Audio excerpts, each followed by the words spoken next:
So today I'm going to get into the June market report, and since I know you're not going to watch the full video, here's 3 main points that we're going to go over. We're going to talk about the inventory level, pending and closed sales, and the trend of those.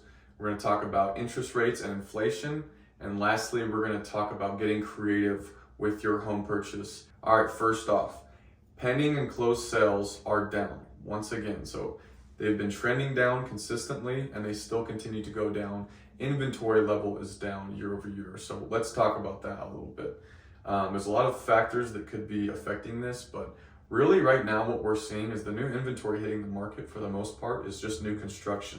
Kind of talked about this in previous market reports, but every time a builder creates a new subdivision, that's where most of our new inventory is coming from. And there's a reason for that.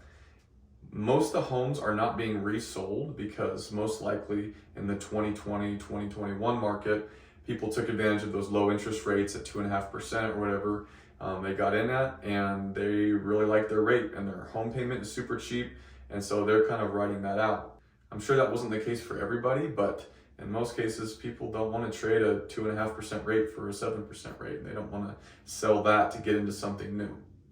So I think that's a big reason why we're seeing this happen. So it really does continue to push new home buyers towards new construction, just because that's where most of the inventory is coming from. It just so happens that that's also where the most affordable homes are coming from.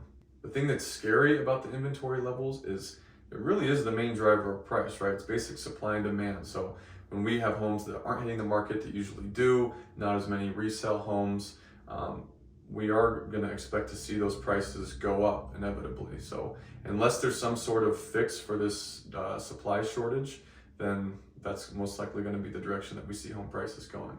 Which leads us into our second point.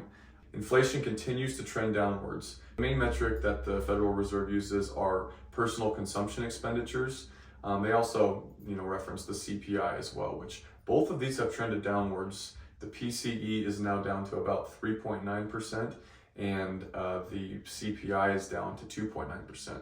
Why this is important, I know this is just boring numbers, but 2% is the gauge that the Federal Reserve uses for determining what they want to do with interest rates.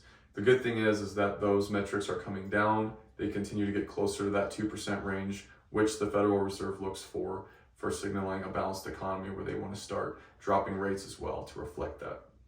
Rates have really topped off though around that 6.9 to 7.1% range. And as more buyers enter the market and they're fighting over these few homes that are listed, most likely that price will end up going up so that we have some sort of inventory to work with. When is this going to happen? I think that's kind of the big question that everybody wants to know. There's really no way to predict when this is going to take place, but with the severe lack of inventory and that CPI continuing to go down, I could definitely see rates starting to drop maybe towards the end of this year and then maybe more aggressively in 2024. All right, lastly, getting creative with your home purchase. This is a tough market. It's a tough market to get into if you're working your first job and you want to be a homeowner and you just can't quite get the confidence to get into a home. As far as entering the housing market and finally being able to put your foot in the door, there really is not a bad time if you can afford it and if you're comfortable with the mortgage payment. It really comes down to how serious you are about getting into a home. There's going to be all sorts of opportunities to take no as an answer and run with that. But if you are interested in getting into a home and you want to finally make that step into home ownership, maybe you're the first in your family to ever do it, there are always options. There's creative ways to finance. There's a lot of different things that you can do to make that happen. And maybe part of that is just waiting, like having a plan where in 12 months you do make that purchase, but right now you can't afford it. Like, so much of it is the research process. And I always tell that to people when we start the buyer process. Anyway, this has probably gone long enough.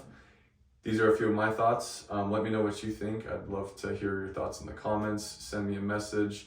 And if you're really just wanting to know more, obviously, feel free to reach out, DM me, text me, give me a call. I'd love to chat with you.